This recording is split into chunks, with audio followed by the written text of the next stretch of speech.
And as some start to repair relationships and restore healing to the community, other parts of New York City still reeling from the brutal murders of those two police officers last week.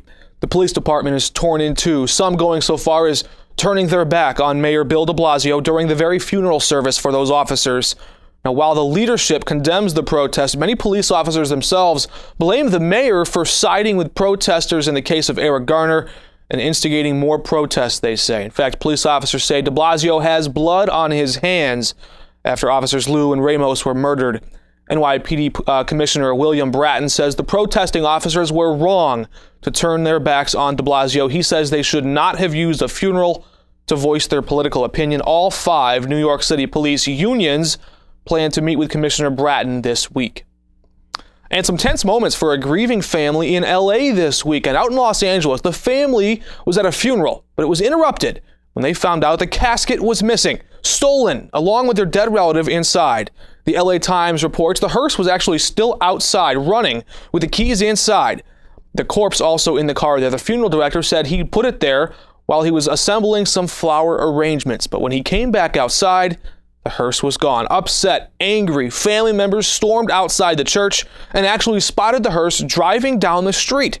While some called police, others confronted the driver and forced him to pull over. The funeral service went on as planned just a short time later. It's hard to imagine those emotions that must have taken place with the family there.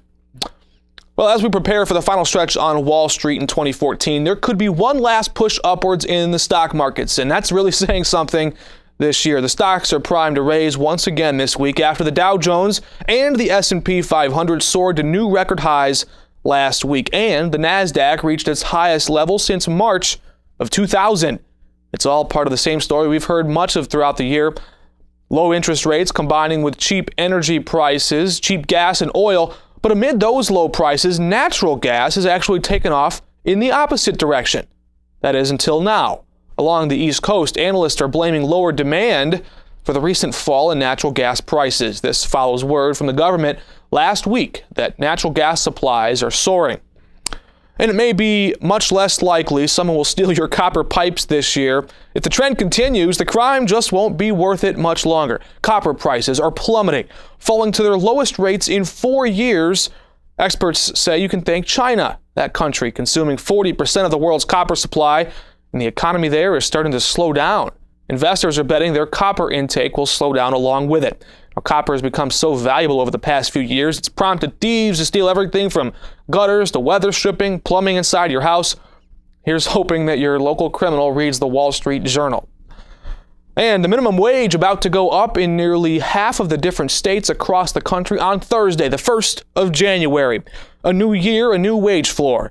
In Massachusetts, state lawmakers voted to increase the minimum wage to $9 an hour, but not just January 1st, 2015. The new law also calls for a $1 raise each of the next 3 years, meaning the state minimum wage will be $11 in 2016. In Florida, the minimum wage rising to $8.05 because of a pre-existing state law that adjusts every year. We learned about this back in October.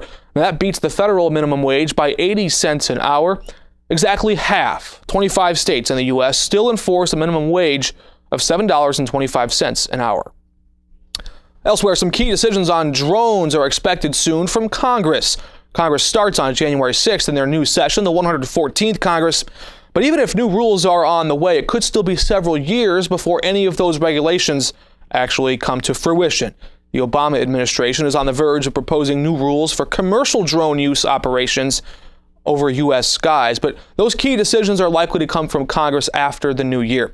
FAA officials say they want to propose new laws now, but other government and industry people say they're likely to be delayed until sometime in January.